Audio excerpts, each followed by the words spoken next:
How to buy on Temu and sell on Amazon. In this video, I will show you how you can buy products from Temu website and sell on Amazon. So this is very and simple, easy tutorial. So first of all, go and search on Google Temu and open this first website, Temu website.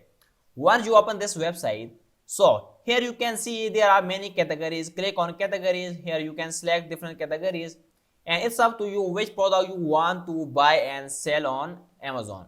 So you have to select product, and so you have to select your buyer or supplier for your product.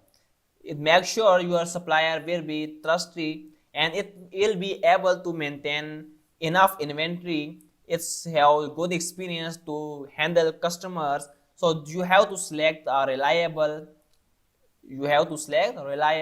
buyer.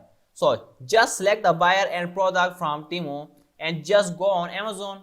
And now here you will create your Amazon seller account. If you have already Amazon seller account, just log in and list your Temu product on your Amazon. But if you don't have already your Amazon seller account, then you have to create one. Just sign up with your email or phone number and create your Amazon seller account. Once you create your seller account, just you have to list your product on Amazon. Once you list on Amazon, then when customer purchase any product, then your supplier from Temu will send product to your customer, and in return you will get some profit. But make sure you have calculated your profit margin, because the price that you will get from Temu also it will include some fee from Amazon. So you have to calculate your profit and list your product with that specific price. So this is a short tutorial.